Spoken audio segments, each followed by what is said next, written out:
On va parler du Bitcoin maintenant. Le Bitcoin qui est engagé, coincé dans une spirale plus que baissière. On peut parler de crack sur le Bitcoin. De toute façon, les raisons, on les connaît. C'est une baisse générale des actions et du sentiment du risque. Pour les raisons, on les connaît. C'était les préoccupations liées au shutdown aux États-Unis, aux tensions commerciales renouvelées entre les États-Unis et la Chine et l'anxiété concernant le retour sur investissement de l'intelligence artificielle. La Fed qui tenait un discours plus qu'ambigu quant à la poursuite éventuelle de son assouplissement monétaire. Il y a aussi un cadre réglementaire qui n'était pas tout à fait, qui n'offrait aucune visibilité, notamment bien le blocage de la loi Clarity aux États-Unis. Et puis, et c'est surtout ça, c'est les prises de bénéfices par les baleines et les investisseurs de long terme. Donc tout ceci, ça fait que le Bitcoin est engagé dans une spirale baissière. Il y a un gros support en vue. Est-ce que on attend que les cours l'atteignent avant de peut-être retourner sur cet actif que vous avez vous-même qualifié d'actif refuge? Alors effectivement, le Bitcoin est de plus en plus vu comme un actif refuge numérique. Alors pas avec la même puissance et la même sérénité que le gold, mais effectivement, beaucoup d'investisseurs et de spéculateurs se tournent vers le Bitcoin.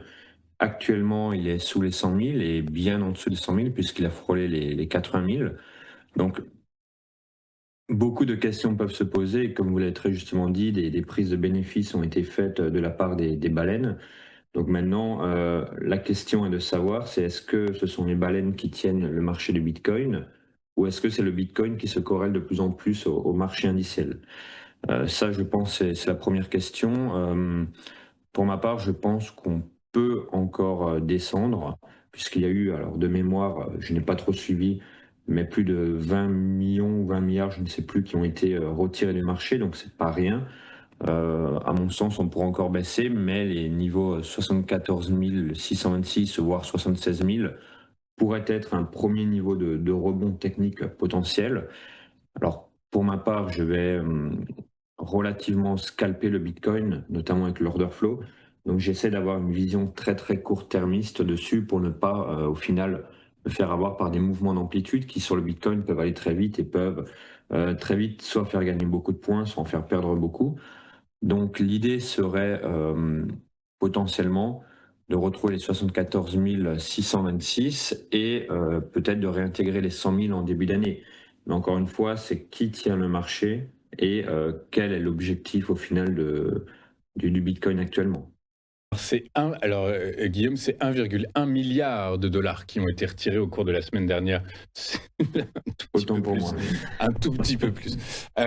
Ok, merci Guillaume. Du coup, par la force des choses, qu'est-ce qu'on fait sur le Bitcoin? Qu'est-ce que vous nous conseillez de faire? On attend une poursuite du repli? On attend quoi? Parce que finalement, juste avant, vous nous dites les marchés vont se mettre à respirer. Dans un second temps, vous nous dites que le Bitcoin commence à se comporter comme un indice action, tout ce qu'il y a de plus classique. Est-ce que le Bitcoin anticipe les futurs mouvements indiciels et par la force des choses, nous explique que dans quelques temps, les marchés vont plonger? Mais effectivement, c'est une très bonne question et c'est toute la difficulté également de cette question, c'est de savoir comment le Bitcoin va réagir par rapport aux indices, par rapport à tout le contexte au final. Euh, pour ma part, et ce que je vais tenter de faire, alors bien sûr ce n'est pas un conseil d'investissement, ça serait de chercher des absorptions sur les 100 000, c'est-à-dire de voir le prix qui s'en rapproche le plus possible et qu'à un moment donné, il y a justement cette absorption pour venir chercher les 100 000, potentiellement liquider d'autres positions sur les 100 000. Mais c'est en tout cas ce que je vais essayer de faire. Très clair. Écoutez, on va suivre tout ça effectivement avec beaucoup d'attention. Ça agite beaucoup, ça agite beaucoup la planète finance actuellement. Merci beaucoup Guillaume d'avoir été avec nous ce matin. Guillaume Lydie, vous êtes trader pour compte propre avec nous tous les mardis pour nous expliquer comment il pourrait être intéressant d'ajuster ou non ces stratégies de trading ou d'investissement, quels sont les points techniques à surveiller. Et pour cela, je vous en remercie beaucoup. Je vous souhaite une excellente journée et je vous donne rendez-vous la semaine prochaine. Nous, de notre côté, on va marquer une courte page de publicité. On se retrouve dans un instant pour la suite et la fin de cette édition du 25 novembre 2025.